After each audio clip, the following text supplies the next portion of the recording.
Hello, എല്ലാവർക്കും നമസ്കാരം. മുരിങ്ങയില വെക്കുമ്പോൾ കട്ട പിടിക്കുന്നതാണ് നിങ്ങളുടെയൊക്കെ പ്രശ്നം. ഇങ്ങനെ വെച്ച് നോക്കൂ, ഒട്ടും കട്ട പിടിക്കില്ല. ഒരല്ല തൊടിയില. ഇതെങ്ങനെ ഉണ്ടാക്കിയെന്ന് നമുക്ക് നോക്കാം. ഇന്നത്തെ കറി മനസ്സിലായി കാണുമല്ലോ. മുരിങ്ങയില മുട്ടയിട്ട് തോരൻ വയ്ക്കാനാണ്. അതിനുള്ള തേങ്ങയും അരപ്പിനുള്ള സാധനങ്ങളൊക്കെ എടുത്തിട്ടുണ്ട്. ഇതൊന്ന് അരച്ചുകൊണ്ട് വരാം.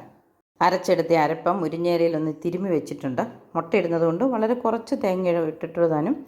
ഇനി എന്തിനാണ് ഇങ്ങനെ ചെയ്തതെന്ന് ചോദിച്ചാൽ അത് കുഴഞ്ഞു പോകാതിരിക്കാൻ വേണ്ടിയിട്ടാണ്. ചീനച്ചട്ടി അടുപ്പത്ത് വെച്ചു, വെള്ളം പറ്റി. ഇപ്പം അല്പം നെയ്യാണ് ഒഴിക്കുന്നത്. പിന്നെ മുരിങ്ങയിലയല്ലേ, അപ്പം അല്പം നെയ്യോ എണ്ണ എന്തെങ്കിലും ഒഴിച്ചെങ്കിലല്ലേ അതിനകത്തുള്ള വിറ്റമിൻ ഒക്കെ നമുക്ക് കിട്ടുള്ളൂ. അയണും വിറ്റമിനും ഒക്കെ കിട്ടണമെങ്കിൽ. അപ്പം നെയ്യ് ഒഴിച്ചു, ഒരല്പം കടുകിടാം. കടുക് നിർബന്ധമുള്ള കാര്യമല്ല, എങ്കിലും ഇട്ടേക്കാം. നെയ്യ് ചൂടായി, കടുകിട്ടു. അല്പം പൊടിക്ക് ജീരകവും കൂടി ഇട്ടു. കാരണം ഈ നെയ്യ് ഒഴിക്കുമ്പോൾ ഒരു ജീരകം ഇട്ടാൽ ഒരു പ്രത്യേക ടേസ്റ്റാണ്. ഇനി നമുക്ക് അരിഞ്ഞു വെച്ചിരിക്കുന്ന ചുവന്നുള്ളി ഇട്ട് കൊടുക്കാം.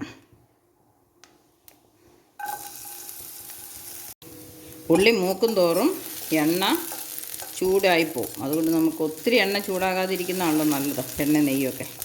അതുകൊണ്ട് ഇനി ഇതിവിടെ കിടന്ന് വേണ്ടതല്ല. അപ്പോൾ ഉള്ളി ഞാൻ ഇത്രയും മൂപ്പിക്കുന്നുള്ളൂ. ഒരല്പം കറിവേപ്പില ഇട്ട് കൊടുക്കാം. ഇനി നമ്മുടെ മെയിൻ താരമായ മുരിങ്ങയില ഇട്ട് കൊടുക്കുന്നു. അതിൻ്റെ അവസാനം ഇച്ചിരി അരപ്പ് കിടപ്പുണ്ടാകും. ഇനി ഇത് ഞാൻ ഇളക്കി കൊടുക്കുന്ന ഫോർക്ക് കൊണ്ടാണ്. തവി കൊണ്ട് ഇളക്കുന്നതിലും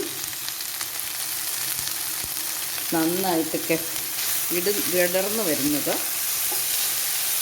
ഫോർക്ക് കൊണ്ട് ഇളക്കുന്നതാണ്. അല്പം ഉപ്പും കൂടെ ഇട്ടു ഇളക്കാം. തീ ഒന്ന് കുറച്ചിട്ട് ഒരു മിനിറ്റ് നമുക്ക് മൂടി വെച്ചിട്ട് മുട്ട ഉടച്ചൊഴിച്ചിളക്കി തോർത്തി വാങ്ങാം. 1 മിനിറ്റോളം ആയിട്ടുണ്ട്. നമുക്കൊന്ന് ഇളക്കിയിട്ട് കൊടുക്കാം. ഞാൻ ആ മുരിങ്ങയില ഒന്ന് കഴുകിയെടുത്തായിരുന്നു കേട്ടോ. ചിലപ്പോൾ വല്ല പൊടിയോ പുഴുവോ പ്രാണിയൊക്കെ ഉണ്ടെങ്കിൽ വെള്ളത്തിൻ്റെ മുകളിൽ കാണാമല്ലോ നോക്കി എടുത്തെങ്കിൽ പോലും. അതുകൊണ്ടായിരുന്നു അല്പം വെള്ളമുണ്ട്. പിന്നെ മഴക്കാലമാണല്ലോ. ഇനി നമുക്ക് ഇവിടെയിട്ടൊരു മുട്ട പൊട്ടിച്ചൊഴിക്കാം.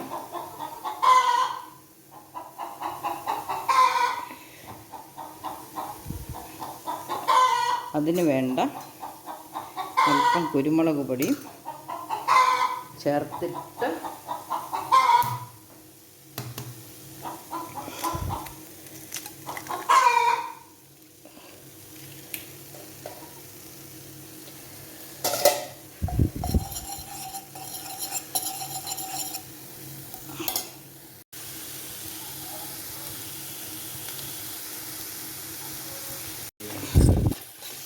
ഇതാണ് ഇതിൻ്റെ ഫൈനൽ ലുക്ക്. നമുക്കിത് ഇളക്കി തോർത്തി വാങ്ങാം. ഇലക്കൊക്കെ ഒരു 3 മിനിറ്റ് വേവേ ഉള്ളൂ. 3 മിനിറ്റിനുള്ളിൽ നമ്മുടെ കറി റെഡിയായി.